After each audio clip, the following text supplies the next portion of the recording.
Sudah? Oke. Oke. Oke. Oh ya, kalau bisa tolong di on ya kameranya.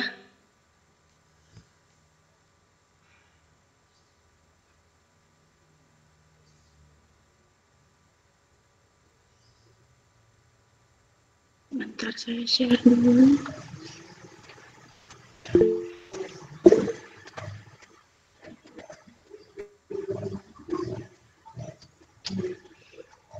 Nah, udah kelihatan? Saya sudah kelihatan? Sudah, Bu. Sudah ada. Oke, nah hari ini kita akan belajar tentang aktor-aktor atau peran-peran yang ada di dalam supply chain management. Nah, biasanya kalau kita membahas mengenai aktor, itu ada keterlibatan dengan distribution network. Dan hari ini objektif atau tujuan dari kelas hari ini yang pertama, kalian diharapkan dapat menjelaskan apa saja peran atau role yang ada di dalam supply chain network. Terus kemudian yang kedua, kalian harus dapat menjelaskan flow of process atau diagram atau aliran yang tergabung dalam supply chain network. Terus kemudian yang ketiga, kalian bisa mendiskusikan tentang studi kasus contoh dari penerapan supply chain network yang ada di luar negeri. Nah, sekarang review dulu dari penjelasan yang sebelumnya, dari kuliah-kuliah sebelumnya, dari kuliah yang pertama sampai kuliah keempat. Nah, skop dari SCM ini ada, yang pertama ada product development, terus kemudian ada sampai ke distribution dan return, apabila barang tersebut di-reject oleh customer. Nah, sebelumnya, 1 minggu sebelumnya kalian sudah belajar mengenai procurement dan purchasing. Kalau Pak Lutfi bilang procurement tidak hanya tentang pembelian saja, tapi lebih ke perencanaan juga. Masih ingat atau enggak? Masih ingat enggak? Atau udah lupa 1 minggu yang lalu? Masih, Bu. Masih? Oke. Dan minggu lalu saya juga sudah sempat meminta kalian untuk kepoin atau mencari tahu beberapa istilah yang biasa dipakai dalam SCM, ya kan? Ya, Bu. Oke, nah pada hari ini kita akan membahas beberapa di antaranya. Nah, yang aliran. Biasanya orang-orang suka menyebutnya dalam bentuk proses yang terjadi pada supply chain management, atau diagram aliran, atau network, atau jaringan distribusi dari SCM. Yang pertama diawali dari vendor atau supplier. Nah, kalau kalian bisa mendapatkan vendor atau suppliernya dari langsung tangan pertama atau langsung dari produsen, berarti kalian tidak perlu sourcing lagi. Contohnya, supplier produksi kecap yang di Pangandaran. Mereka biasanya mencari bahan mentah atau kedelai yang akan digunakan dalam produksi kecap tidak langsung kepada para petani, tapi lewat makelar atau vendor atau penjual kedelai atau distributor. Nah, ini biasanya ada vendor dan sourcing lagi. Prosesnya tidak langsung ke produsen atau ke petani kedelai, tapi lewat beberapa tangan. Dan ada aliran uang yang terlibat di dalamnya. Sementara kalau flow of information yang dari perusahaan, yang mengalir dari perusahaan ke vendor atau ke produsen, itu biasanya berupa berapa jumlah yang harus mereka sediakan.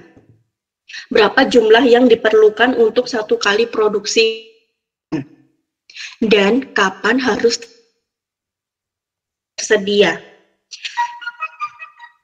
Nah, Selanjutnya, setelah ada aliran informasi dari perusahaan ke supplier atau vendor atau langsung ke produsen, langkah selanjutnya ada flow of money dan juga flow of information di dalam internal perusahaan. Yang pertama ada inbound storage.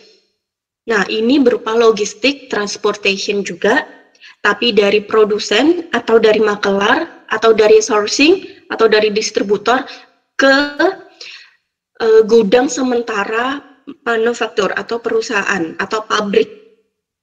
Nah, ini bisa transportation-nya atau logistiknya bisa langsung dari produsennya atau bisa menggunakan jasa logistik lain. Misalkan kalau si perusahaannya, pabrik kecap yang di Pangandaran itu, dia langsung belinya ke produsen atau petani kedelai. Sementara petani kedelai tersebut tidak bisa mengirimkan langsung. Nah, petani kedelai ini atau di perusahaan kecap ini, pabrik kecap ini akan menyewa jasa pickup atau truk yang bisa mengangkut kedelai hasil panen petani ke gudang sementara inbound storage. Nah, selanjutnya setelah ada inbound storage, kedelai sudah disimpan dalam waktu kemungkinan 1-2 hari, tidak lebih dari 1 minggu. Akan ada proses produksi. Nah, raw material atau bahan mentah kedelai ini nanti ditransportasikan lagi ke dalam pabrik produksi. Dan akan dilakukan proses operations atau manufacturing. Tergantung work prosesnya atau flow-nya atau workshop-nya atau jumlah pekerjaan proses yang ada di dalam operations itu ada berapa dan apakah cukup untuk satu pabrik saja atau mereka masih perlu beberapa pabrik. Jadi harus dioper-oper. Misalkan ke pabrik satu bagian pencucian, terus pabrik kedua atau workshop kedua itu bagian penghancuran kedelai atau bagaimana, terus kemudian ada bagian fermentasinya dan pemberian bumbu atau segala macamnya, ingredients yang lain. Nah, itu tergantung dari perusahaan, complicated. Nah, setelah produk tersebut sudah jadi, untuk proses pengepakan sendiri, packaging sendiri, itu akan dilakukan terpisah. Produk setengah jadi ini yang sebelum di packaging, ini ditransfer lagi ke outbound, ke gudang sementara untuk proses packaging. Nah, selesai proses packaging, ini nanti akan dihandle oleh pihak ketiga atau pihak keempat atau pihak yang lainnya yang bisa menyediakan transportasi atau logistik dari internal perusahaan atau dari gudang produk jadi perusahaan atau pabrik kecap ke distributor ataupun retailer ataupun ke supermarket atau ke pasar langsung atau ke kelontong. Nah, itu yang dinamakan consumer distribution. Jadi tidak bisa langsung ke konsumen. Nah, nanti baru alirannya dari konsumen akan memberikan informasi tentang berapa yang mereka butuhkan dalam satu waktu dan juga berapa uang yang mereka bayarkan untuk membeli produk tersebut lewat consumer distribution. Ujung dari flow of money itu adalah vendor, akan tetapi yang memberikan adalah konsumen. Nah, nanti di pembahasan selanjutnya kalian akan mulai mengetahui tentang perbedaan dari lean dan agile supply chain management. Yang pertama terkait dengan cost of efficiency dan yang kedua terkait dengan kecepatan produksi. Nah, nanti akan ada pembahasan juga mengenai decoupling point. Nah, untuk sementara SCM Flow sampai di sini satu slide mengenai beberapa aktor-aktor yang terlibat. Ada pertanyaan atau sudah jelas? Saya bisa lanjut ke slide berikutnya. Sudah jelas? Oke, kalau sudah jelas, lanjut ke slide berikutnya. Nah, ini ada contoh flow atau diagram atau aliran proses dari SCM. Akan tetapi masih ambigu. Kalian tahu ambigunya yang di bagian mana? Ada yang bisa jawab? Halo? Ada yang bisa jawab? Di benefitnya. Kenapa di benefitnya ambigu?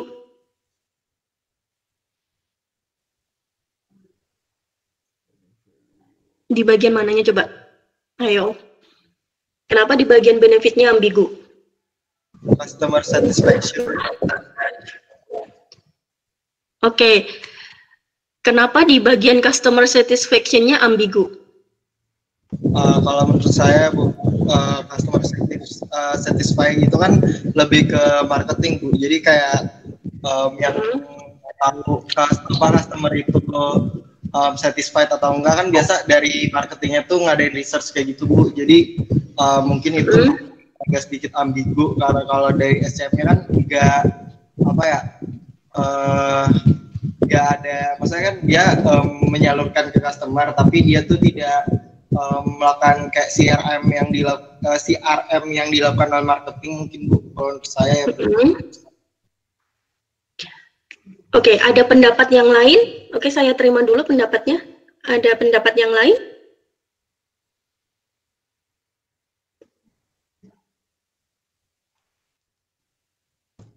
Ada yang mau menambahkan?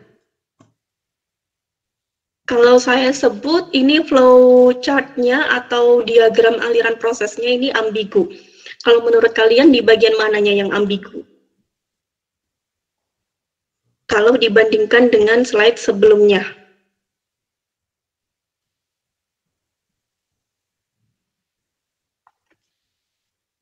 Ada yang mau menambahkan? Oke, saya komentari dulu jawaban yang sebelumnya yang terkait customer satisfaction. Nah, kalau di pertemuan pertama atau kalau nggak kedua, saya sepertinya sempat menyebutkan bahwa SCM itu tidak melulu tentang operations. Tapi SCM itu ada kaitannya dengan strategi, ada kaitannya dengan operation, dan ada kaitannya juga dengan logistik. 3 elemen utama supply chain. Nah, untuk bagian strategi, ini ada kaitannya dengan kepuasan pelanggan. Customer satisfaction. Awal mula adanya supply chain, adanya produksi suatu produk atau jasa diawali dari kebutuhan pelanggan, permintaan pelanggan, keinginan pelanggan. Nah, di dalam supply chain management, aliran proses ini didasarkan kebutuhan pelanggan. Keinginan pelanggan seperti apa, kebutuhannya seperti apa, harapannya seperti apa, dan bagaimana hal tersebut bisa dipenuhi dari produksi atau pemberian penawaran jasa dari perusahaan. Nah, dari maksimum profitability through efficiency dan juga adding value ini tadi, ini bisa diproses mulai dari supplier sampai ke retailer. Kalau maksimum profitability through efficiency ini bisa didapatkan dengan efisiensi waktu, efisiensi biaya, efisiensi tenaga kerja. Mulai dari flow dari supplier atau vendor sampai ke retailer. Kalau bisa mendapatkan proses yang efisien, berarti profitnya, uang yang dikeluarkan oleh shopper atau consumer itu akan sama saja. Dengan cost yang semakin sedikit, berarti profitnya akan semakin naik, bertambah untuk perusahaan tersebut. Dan juga untuk adding value, ini bisa berupa kualitas. Kualitas atau appearance atau fungsionalnya pun lebih ke brandingnya juga bisa dapat. Nah, adding value ini bisa ditambahkan semenjak dari raw material, dari supplier. Misalkan, bahan baku atau bahan mentahnya kualitasnya sudah bagus, dia akan mendapatkan added value tersendiri. Sehingga nanti apabila diproses di pabrik atau di bagian produksi, barang tersebut akan mempermudah pekerja dan juga waktu simpannya akan lama untuk bisa sampai ke distributor, sampai ke retailer, dan akhirnya dibeli oleh konsumen. Nah, terus sekarang kembali lagi ke pertanyaan saya. Kenapa ambigu? Nah, kalau kalian bisa melihat kursor saya, kelihatan nggak di sini? Ini ada aliran forward dan reverse. Aliran forward mengenai materials, services, information, dan juga finance. Kalau kalian lihat coba arah anak panahnya. Yang di bagian forward adalah ke sini. Dan mulai dari shopper ke supplier.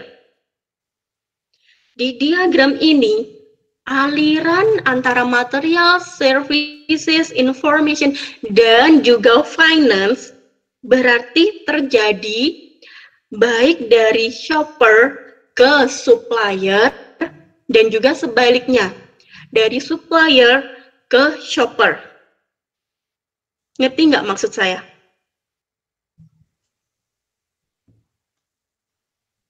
Ngerti nggak maksud saya? Atau masih bingung juga? Masih bingung juga?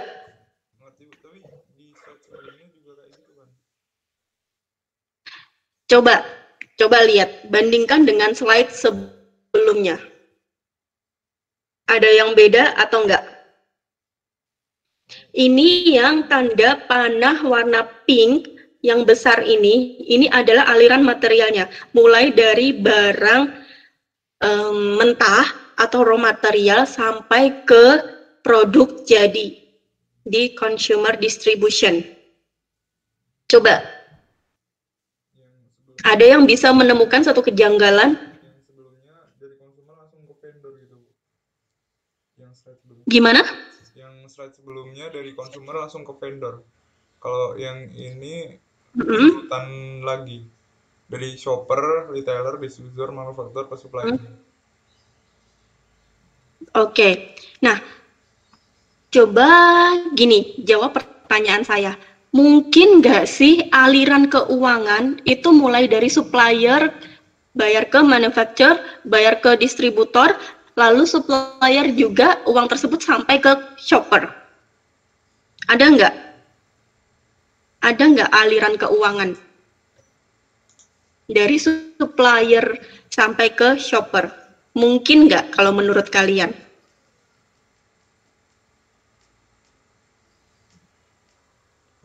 Enggak sih, lebih udah jadi material gitu.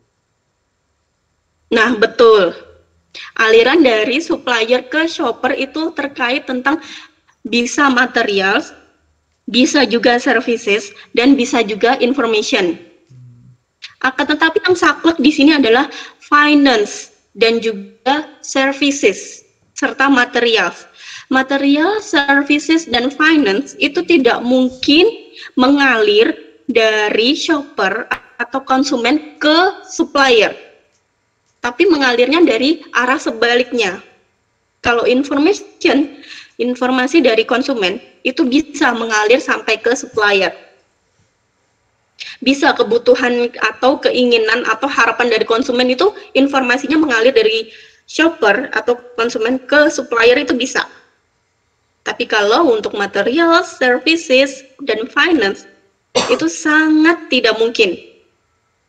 Kalau shoppers, bukan maksud saya untuk yang materials dan services ini tidak mungkin arah alirannya dari shopper ke supplier. Dan juga kalau finance sendiri, arahnya dari supplier ke shopper itu juga tidak mungkin. Jadi ada dua ya yang ambigu di sini. Aliran antara materials dan service dari shopper ke supplier, serta aliran keuangan dari supplier ke shopper. Nah, nanti kalau kalian menemukan sebenarnya diagram atau flow ini akan kalian temukan dalam berbagai pembahasan tentang operations, tentang supply chain management, ataupun bahkan di marketing pun juga ada. Tapi tolong dipahami. Jangan sampai nanti kalian terbelenggu atau kejebak. Kalian menyebutkan bahwa supplier mengeluarkan uang untuk konsumen. Gitu ya. Nah, ini ada flow lagi selanjutnya. Tapi flow yang di sini memperlihatkan dari sisi supply dan demand. Sudah pernah belajar, enggak, sepertinya saya sudah pernah tanya deh. Tahu rule of thumbs-nya supply and demand? Ada yang sudah pernah belajar tentang micro dan microeconomics? Sudah atau belum? Pernah, Bu, mikro. Pernah. Kalau aturan dari demand sendiri bagaimana? Bisa menjelaskan nggak? Demand itu tergantung dari apa? Atau ada yang bisa menjelaskan tentang kurva supply dan demand? Kurva penawaran dan permintaan?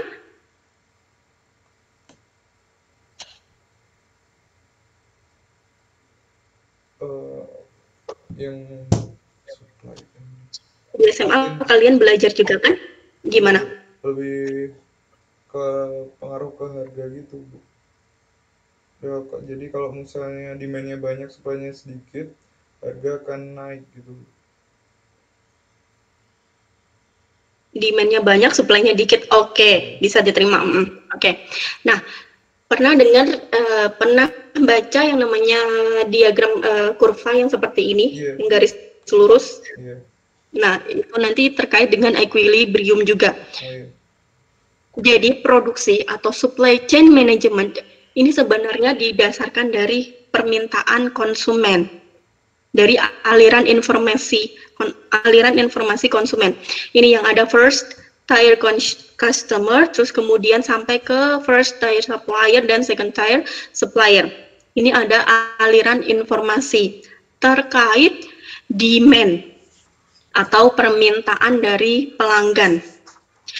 Nah, kalau misalkan perusahaan atau pabrik mereka memproduksi sejumlah barang tertentu tanpa memikirkan atau tanpa mengetahui berapa jumlah permintaan atau demand aktual yang berasal dari konsumen atau pasar.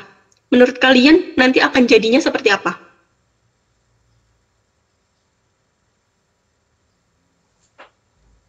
Enggak, maksud pertanyaan saya. Kalau misalkan pabrik, ya sudah saya mau produksi 100 botol kecap. Tanpa mengetahui sebenarnya berapa stok yang ada di customer distribution, yang ada di retailer atau distributor, itu ada berapa stoknya, tidak tahu. Dan kebutuhan yang ada di pelanggan, permintaan pasar itu ada berapa juga, pabrik kecap tersebut tidak tahu. Tapi dia tetap ingin memproduksi 100 botol kecap. Menurut kalian akan jadi seperti apa? Oh, bisa kekurangan, bisa kelebihan stok gitu, Bu. Misalnya dia di konsumennya ada stok gitu. Oke, nah itu salah satu akibatnya.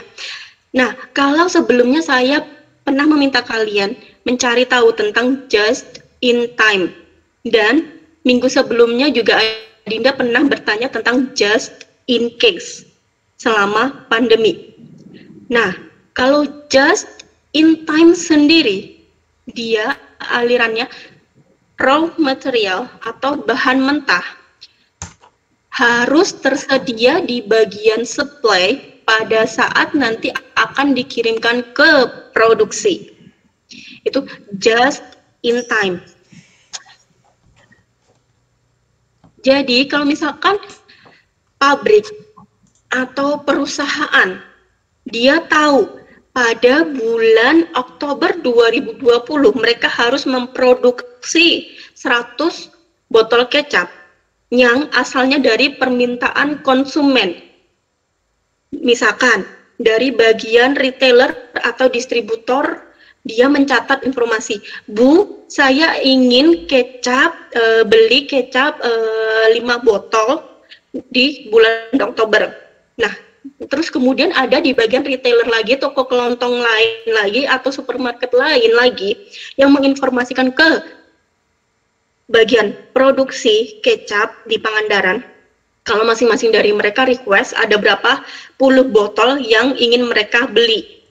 Nah, terus kemudian informasi tersebut dikumpulkan oleh bagian produksi, sehingga akhirnya sampai ke supplier. Jadi mereka harus menyediakan berapa ratus kilo atau berapa ton kedelai pada awal bulan Oktober, supaya nanti pertengahan Oktober barang tersebut bisa didistribusikan ke pelanggan. Nah, ini namanya just in time. Akan tetapi kalau just in case, aliran produksi di bagian supplier ini, di supply side ini tidak terpengaruh oleh berapapun banyaknya permintaan dari end customer. Jadi mereka restock, jadi mereka menimbun stok, bisa berupa bahan mentah atau bisa berupa barang setengah jadi. Kalau just in case digunakan untuk produksi makanan dan minuman, ini kurang relatable. Karena untuk produksi makanan dan minuman sendiri terkait dengan life cycle-nya. Berapa lama masa kadaluarsa dari barang mentah atau barang setengah jadi tersebut. Nah, biasanya just in case ini digunakan untuk memproduksi misalkan masker selama masa pandemi, untuk masker kesehatan. Terus kemudian ada untuk pipetnya. Terus ada juga untuk misalkan terkait sama APD, untuk produksi APD. Nah, pada saat ada pemberitaan tentang pandemi di Wuhan, di perusahaan yang memproduksi alat-alat kesehatan, mereka bisa istilahnya memprediksi ini nanti pandemi akan berlangsung lama, sekitar 1-2 tahun. Dan kebutuhan APD, kebutuhan masker, kebutuhan alat-alat penunjang kesehatan yang lainnya akan meningkat seiring dengan penambahan jumlah pasien. Nah, pada saat breakout di Wuhan sudah terjadi, produsen alat-alat kesehatan akan berlomba-lomba mencari produsen atau supplier atau vendor yang bisa menyediakan beberapa barang mentah yang bisa diproduksi menjadi APD, masker, atau alat-alat penunjang kesehatan yang lainnya. Walaupun harganya menurut mereka mahal, apabila dibandingkan dengan kondisi normal pada tahun 2018 atau awal 2019, tapi mereka akan tetap menimbun. Karena apa? Karena mereka bisa memprediksi bahwa nanti kebutuhannya akan banyak, dan apabila nanti mereka meresponnya sesuai dengan permintaan dari pelanggan, tidak akan keburu karena raw material ini nanti harganya sudah akan terlampau jauh dari harga normal. Nah, ini adalah contoh untuk just in case.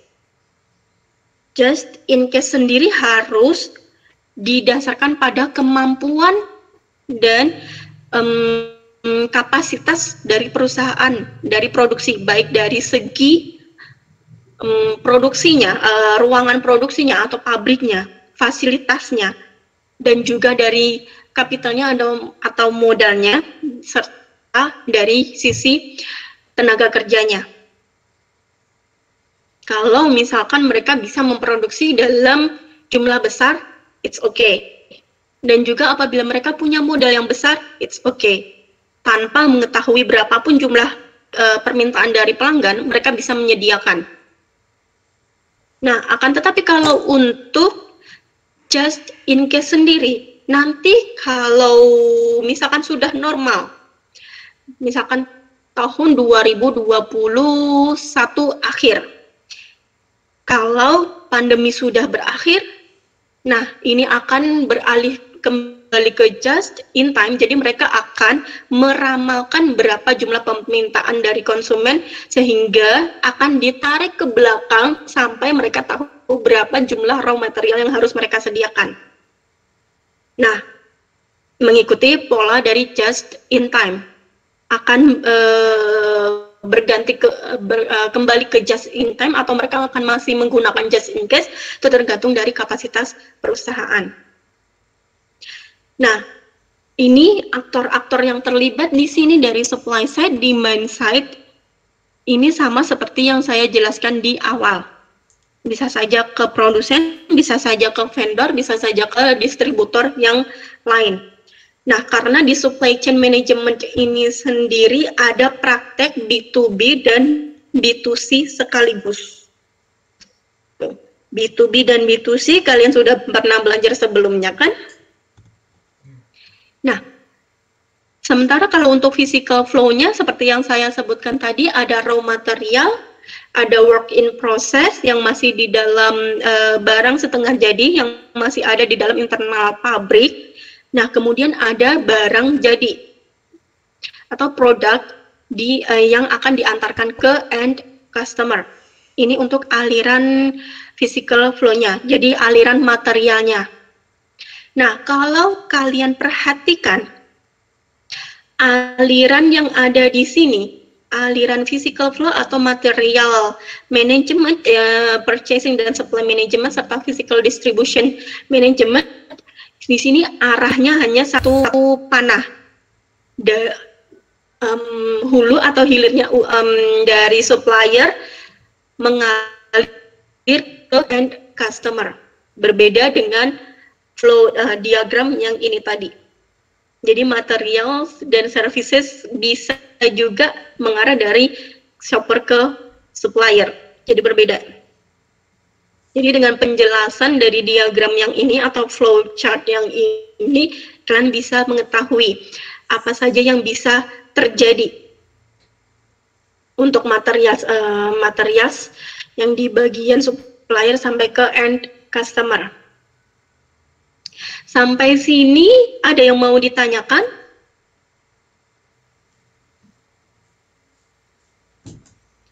Ada yang mau ditanyakan atau sudah jelas? Oke, saya lanjut ke part berikutnya. Nah, kalau saya tadi sudah sempat menyebutkan di bagian supplier itu bisa saja yang terlibat vendor, sourcing, atau yang biasa kalian sebut makelar atau broker, atau bisa langsung ke produsennya. Nah, yang di bagian output logistik sendiri, ini ada contohnya. Untuk produknya berupa jus yang ada di botol. Nah, kalau untuk bahan utamanya sendiri, misalkan buahnya didapat dari farm, didapat dari petani atau orang yang menanam buah-buahan. Nah, kemudian dilakukan proses juicing dan juice bathing plant. Nah, sementara untuk packagingnya sendiri, untuk botolnya sendiri, mereka harus pesan dari supplier lain. Ada proses juga oil drilling dan tree plantation, kemudian sampai ke plastic manufacturer. Ini bukan dari internal, tapi diserahkan ke bagian outsourcing, di bagian vendor atau supplier lain. Sampai sudah ada produk jadi botol dan juga labelnya yang sudah di-print dengan logo perusahaan, itu akan diantarkan ke gudang sementara pabrik. Nah, jadi apabila jusnya sudah selesai diproduksi, pengemasan tinggal dimasukkan ke botol, botol tersebut harus ada sejumlah dengan yang akan dikeluarkan oleh perusahaan.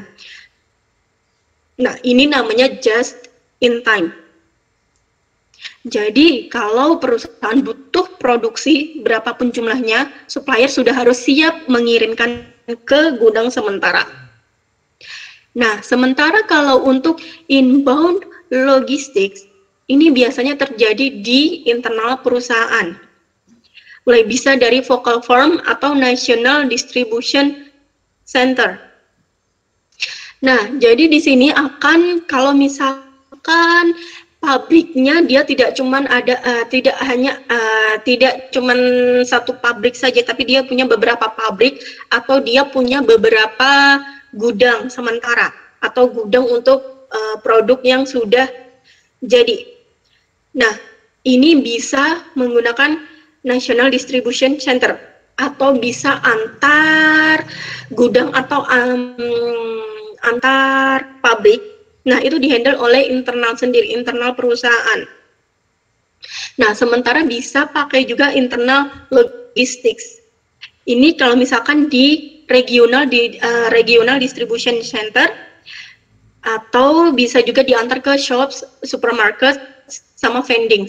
Nah, vending machine. Nah, kalau dari regional distribution center dan shop, supermarket, vending ini, biasanya dia bisa di-handle oleh satu perusahaan juga, namun berbeda fungsinya, yaitu fungsi logistik. Nah, atau bisa diserahkan ke transportasi atau logistik outsourcing, jadi perusahaan yang lain. Karena si perusahaan ingin fokus pada produksi saja, penciptaan nilai di bagian produk, promotion, dan harga. Jadi untuk distribusi atau logistik diserahkan ke pihak luar. Nah, untuk supplier sendiri nanti kita akan membahas di pembahasan berikutnya, pertemuan berikutnya. Jadi tentang bagaimana cara memilih supplier dan bagaimana cara menjalin hubungan atau relasi dengan supplier atau ke produsen. Atau kalau misalkan kalian biasa mengenal dengan pitching vendors. Nah, ini ada beberapa proses yang terkait, dan untuk hari ini kita membahasnya pasti selalu tentang flow atau aliran proses yang ada di dalam supply chain management. Nah, kalau kita sudah tahu aliran prosesnya, kita bisa mendefinisikan aktor-aktor apa saja yang terlibat atau terkait dalam setiap proses. Kalau supplier, besok akan kita bahas lagi. Nah, kemudian untuk procurement, sudah dibahas oleh Pak Lutfi kemarin. Jadi tentang supply konsep dan juga network planning-nya, ini nanti akan dibahas besok. Network planning-nya terkait dari procurement sama supplier. Nah, kemudian ada juga production assembling. Nah, production assembling ini terkait sama operations. Minggu kemarin saya meminta kalian untuk mencari tahu tentang assembly proses. Proses assembly itu bisa untuk produk-produk elektronik, bisa untuk produk yang fashion, atau bisa juga untuk produk-produk makanan dan minuman. Nah, terus kemudian di masing-masing bundaran ini, dari supplier, procurement, assembling, terus kemudian sampai retailer dan juga konsumen, ini ada proses-proses sendiri yang namanya resource and performance planning, terus kemudian ada transport, optimization, dan distribution logistics. Nah, yang di bagian bawah ini network planning, resources ini, terus kemudian ada supply chain concept, logistik, audit, spare parts, logistik. Ini cangkupannya adalah semua peran. Semua peran dari supplier, procurement, assembling, distribution, consumer, membahas mengenai 1, 2, 3, 4, 5, 6, 7 bahasan ini. Transport, contohnya, transport optimization. Transport optimization digunakan untuk membahas mengenai transportasi logistik dari supplier ke procurement, outbound, dari inbound strategy, terus kemudian dari procurement, production, sampai ke retailer, inbound juga, dari internal logistics, dan sampai ke retailer ke konsumen juga. Bagaimana transportnya supaya lebih efisien dan waktu produk tersebut bisa sampai ke konsumen bisa seminimal mungkin, secepat mungkin. Kemudian juga resource dan performance planning. Ini bisa dianalisis dari supplier, procurement, sampai ke konsumen juga. Jadi berapa orang yang terlibat di dalamnya dan juga bagaimana performance masing-masing. Supaya bisa tepat waktu dari dari barang tersebut sampai di gudang, sampai diproduksi, kemudian sampai ke retailer. Dan juga ada kaitannya tentang network yang kita bahas pada hari ini, distribution logistics juga. Nah, kemudian untuk spare parts logistik juga, dari supplier sampai ke perusahaan. Nah, kemudian ada circle atau ada lingkaran yang di bagian dalam, yang membahas mengenai layout, planning, lean logistics, kemudian material flow optimization, material staging design, dan juga warehouse logistics. Ini hanya pembahasan mengenai internal perusahaan. Jadi terkait aktivitas-aktivitas produksi atau operation atau supply chain dari internal perusahaan. Tentang procurement-nya, tentang assembling-nya, tentang distribusi sampai barang tersebut sudah jadi, lalu disimpan ke gudang sementara. Nah, kalau material staging design ini terkait di bagian production assembling dan juga procurement. Jadi barang setengah jadi atau barang mentah di assembly-nya berapa lama proses yang dibutuhkan, terus kemudian berapa jumlah tenaga kerja dan berapa waktu yang harus deadline-nya atau lot size-nya atau jumlah yang harus diproduksi atau jumlah yang harus di assembly. Kemudian ada layout planning dan juga material flow optimization menggunakan sistem informasi. Nah, kalau sebelumnya saya sempat menyebutkan lean dan agile logistics. Nah, kalau lean sendiri, dia berbasis pada efisiensi cost. Lean lebih berbicara kepada cost, efisiensi dan tenaga kerja. Ada satu lagi yang namanya agile logistics atau agile supply chain. Nanti kalian bisa coba browsing lagi, coba cari tahu lagi apa bedanya antara lean dan agile logistics. Nah, kalau agile logistics ini acuannya adalah waktu. Secepat mungkin barang tersebut harus sampai di konsumen. Seberapa mahalnya ongkos produksi atau seberapa banyaknya tenaga kerja yang dibutuhkan, mereka tidak terlalu memusingkan soal dua hal tersebut. Yang penting produk harus cepat sampai di konsumen. Itu yang namanya agile. Nah, terus kemudian kalau sampai di sini ada pertanyaan, saya kecepatan nggak ngejelasinnya? Bisa dipahami? Atau ada yang mau ditanyakan? Insya Allah bisa, Bu. Bisa ya, oke. Nah, kalau buku yang saya pakai ini ada di buku Pujawan. Kalau kalian ingin membaca-baca lagi, ini bukunya Bahasa Indonesia dari Profesor Supply Chain atau Profesor Operation, kayaknya beliau juga. Nanti kalian bisa baca sendiri. Ini ada penjelasan tentang ini, flow-nya, dan juga ada bisa dari Bowersox juga ada disebutkan juga, atau bisa kalian pakai referensi dari buku-buku supply chain yang lain. Pasti sama, tapi tolong kritisi bagian flow-nya, apakah benar aliran informasi atau aliran material dan juga aliran keuangannya sama sesuai yang kalian pahami pada hari ini. Dan tinggal satu lagi slide yang harus saya jelaskan, dan di sini sepertinya agak pusing kalau untuk dipahami dalam satu waktu. Nah, di sini kalau di supply chain management ada yang namanya istilah decoupling point, atau ada juga istilah OPP. Sebentar, OPP itu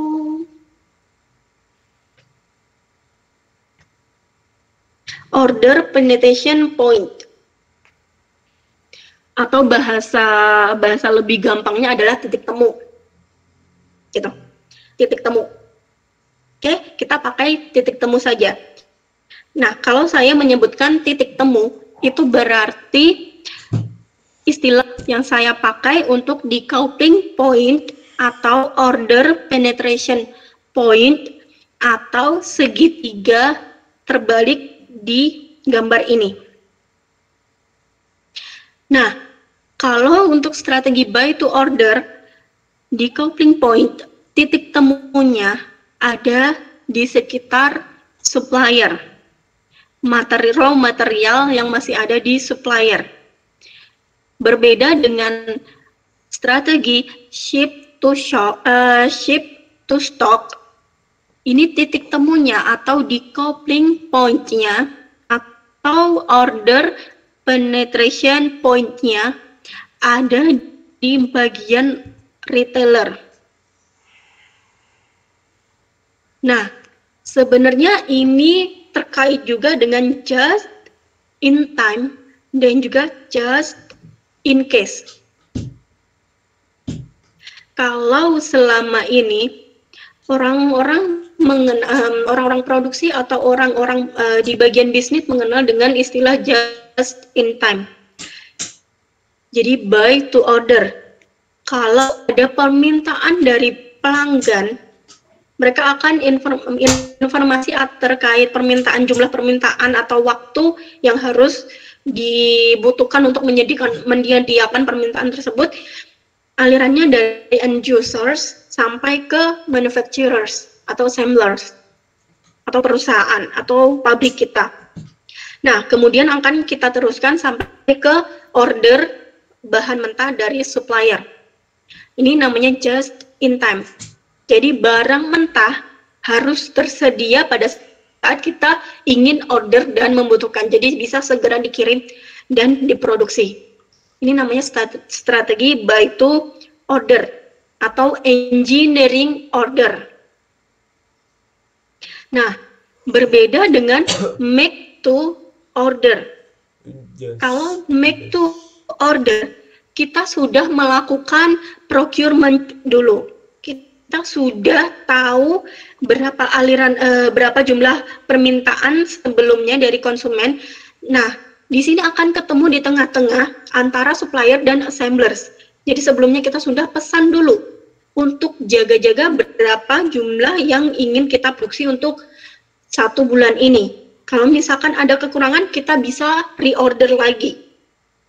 Dan ini titik temunya ada di antara supplier, tapi lebih cenderung atau lebih condong ke manufacturers atau assemblers. Ini untuk MTO, make to order. Atau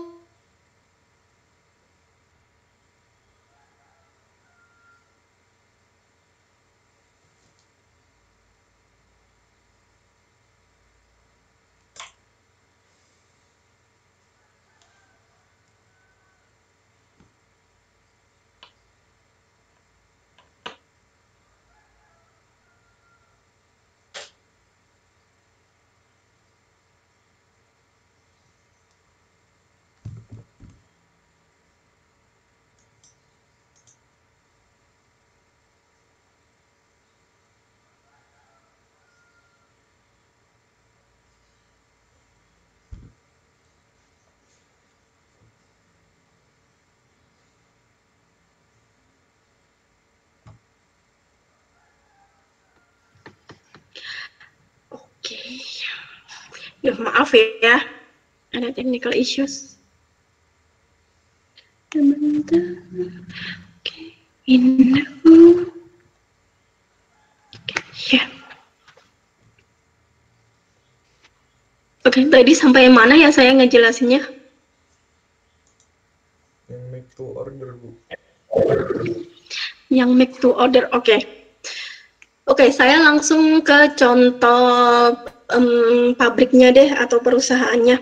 Kalau furnitur, kalian biasa tahu proses produksinya nggak? Atau biasa tahu proses procurement-nya nggak? sudah pernah studi banding atau melihat langsung prosesnya bagaimana mulai dari request dari pelanggan sampai kemudian diproduksi oleh tukangnya? Pernah memperhatikan nggak alirannya?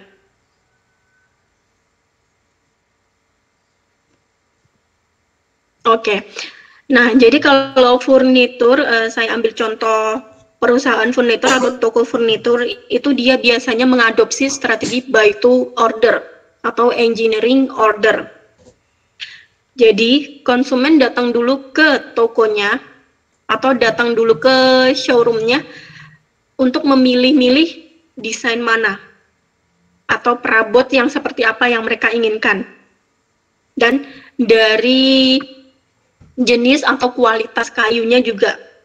Kemudian proses finishingnya juga mereka end usersnya atau pelanggannya ini pengennya seperti apa. Nanti akan dicatat oleh pihak furniturnya, kemudian akan dipesankan ke supplier kayu. Nah, ini nanti akan alirannya yang pertama yang harus didahului dengan permintaan atau request khusus dari pelanggan. Jadi mereka masih belum order apapun, belum order kayu mentah atau kayu jati yang masih gelonggongan ke raw supplier, belum. Nah, tapi kalau di strategi make to order, sebelumnya toko furnitur ini sudah bisa tahu dia harus menyediakan supply kayu jati berapa gelonggang atau berapa batang, dan juga kayu jenis lainnya, misalkan kayu mahoni atau misalkan serbu kayu, mereka harus menyediakan berapa. Dan ini prosesnya akan bertemu di titik poin sebelum masuk ke bagian produksi dari furnitur. Nah, tapi kalau untuk contoh strategi dari assemble to order, ini contohnya kalau untuk furnitur Scandinavian. Si pihak furniturnya atau toko furnitur sudah menyediakan beberapa jenis produk perabot Scandinavian yang tinggal dirakit, tapi masih tetap ada di bagian produksi. Jadi pelanggan tinggal request, mereka ingin misalkan si pelanggan ingin meja Scandinavian yang berapa tingginya berapa senti, lebarnya berapa, terus kemudian panjangnya berapa, bentuk kakinya bagaimana, mereka sudah ada beberapa cadangan yang diproduksi sendiri. Jadi pelanggan tinggal menentukan, oh saya ingin dimensinya seperti ini, saya ingin finishingnya doping atau matte atau glow, atau misalkan mereka ingin yang seperti furnitur atau perabot-perabot dari Jepara yang biasanya berwarna coklat dari kayu jati. Mereka jadi perusahaan sudah ada stoknya, mereka tinggal merakit, tinggal menambahkan added value atau request sesuai pelanggan dan dikirim. Ini contohnya assemble to order. Contoh dari make to stock itu adalah IKEA. IKEA atau produk furnitur yang sudah menyediakan beberapa produk yang didisplay di toko mereka dan akhirnya akan dikirim ke cabang-cabang. Nah, itu sudah ada stok sebelumnya walaupun belum ada request permintaan atau request keinginan khusus dari pelanggan. Mereka sudah saklek. Mereka harus memproduksi, misalkan IKEA, mereka harus memproduksi berapa jumlah untuk misalkan kursi, meja, atau bedding, mereka sudah harus punya peramalan sendiri. Kalau di IKEA sudah bagus, tapi kalau untuk furnitur, mereka biasanya tidak menyediakan beberapa stok sekaligus. Jadi biasanya untuk satu desain hanya ada satu stok, hanya ada satu produk, unit produk. Nah, di sini masih ada di bagian manufakturnya, di bagian produksinya, tapi akan siap diantarkan ke cabangnya atau ke tokonya, toko displaynya. sehingga bisa langsung dipesan oleh konsumen, bisa langsung dibeli oleh konsumen. Nah, beda lagi dengan ship to stock. Kalau ship to stock, ini biasanya terkait dengan produsen makanan dan minuman. Jadi biasanya misalkan Aqua, mereka sudah harus tahu dalam 1 bulan, dalam 1 kali proses produksi mereka harus menghasilkan berapa lot produksi. Itu mereka sudah tahu dengan melakukan peramalan permintaan sebelumnya. Aqua mereka akan konsisten dalam 1 tahun, dalam 1 bulan, dalam 1 minggu ataupun 1 hari, dan dihitung berapa kali shift dalam 1 hari, itu mereka harus memproduksi berapa lot botol Aqua yang harus siap diantarkan ke retailer. Nah, ini namanya ship to stock. Kalau just in case tadi, kalau misalkan barang raw materialnya dia harga murah dan bisa disimpan dalam waktu lama, just in case akan sangat menguntungkan. Ship to stock akan sangat menguntungkan. Tapi kalau misalkan bahan material yang digunakan tidak tahan lama, cepat basi, dan harus segera diproses untuk menjadi barang setengah jadi atau barang jadi, nah ini ship to stock atau just in case akan sangat merugikan untuk perusahaan. Terlebih lagi apabila perusahaan tersebut belum bisa melakukan peramalan permintaan. Nah, untuk peramalan permintaan, terus kemudian aggregate demand, ini nanti akan kita pelajari setelah UTS. Penjelasan dari saya selesai sampai di sini. Ada pertanyaan?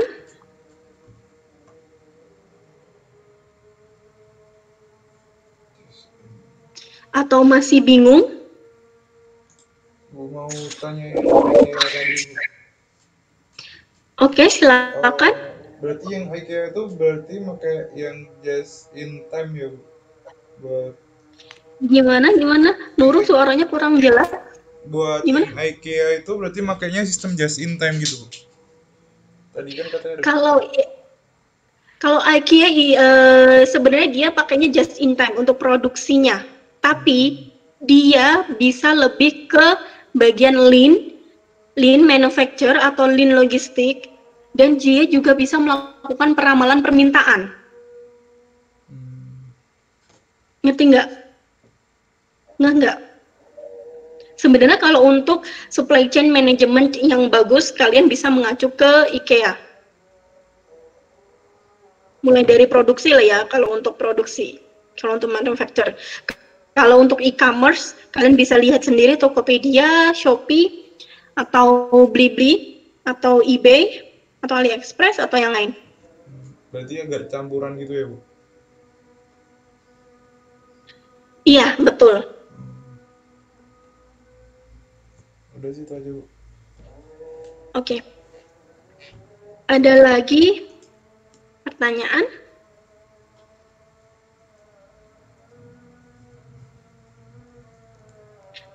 Sebenarnya kalau misalkan perusahaan tersebut sudah bisa melakukan prediksi berapa yang kemungkinan dalam bulan depan, berapa jumlah permintaan yang harus mereka penuhi, itu akan sangat bagus. Tapi pada kenyataannya mereka masih belum bisa, terutama untuk UMKM ya, mereka masih belum bisa memprediksi. Fluktuatifnya demand yang ada di pasar itu berapa banyak, dan resiko kalau misalkan mereka memproduksi tanpa mempertimbangkan jumlah permintaan, itu resikonya akan sangat tinggi. Ada lagi pertanyaan? Nah, kalau untuk tugas minggu ini, saya sudah submit di Live Unpad, ada case study yang saya ambil dari buku Prof. Pujawan. Ini terkait pemindahan proses produksi atau pemindahan pabrik Sony dari Cina ke Jepang. Walaupun Jepang sendiri untuk cost production-nya dia mahal apabila dibandingkan dengan Cina. Tapi karena pertimbangan tertentu, mereka lebih memilih memindahkan dari Cina ke Jepang. Nah, nanti ada 4 pertanyaan yang harus kalian jawab. Dan silakan bisa dituliskan dalam bentuk Word, PPT, atau PDF, boleh silakan. Dan due date-nya jam 5 sore ini. Untuk case-nya sendiri, sebentar.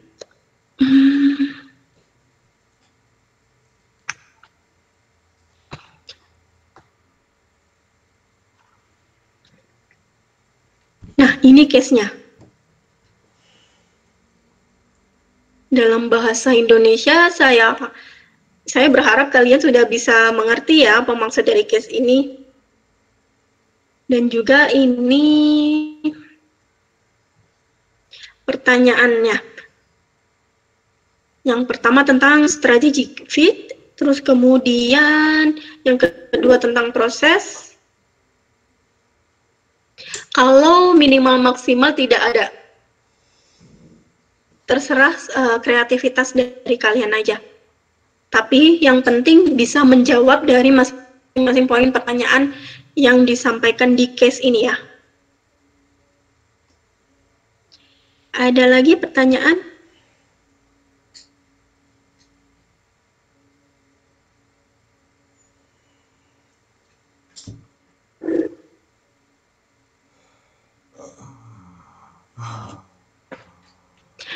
Sebenarnya kalian ada tugas lagi selain ini hari ini, yang due date-nya hari ini?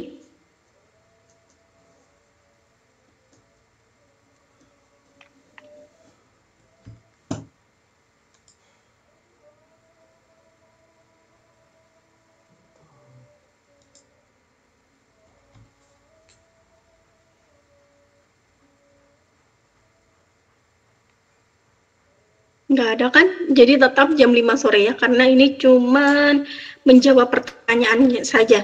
Kalian harus memahami case-nya dan menurut kalian coba cerita di atas bagaimana cara menjawab pertanyaan-pertanyaan A, B, C, D.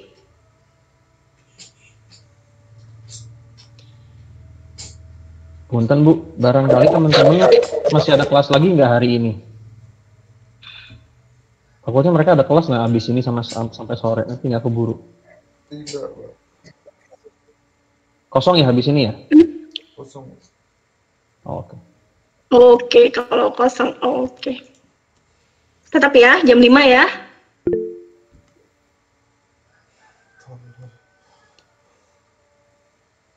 Emang siapa aja yang ikut demo? Hendra doang? Hendra ya?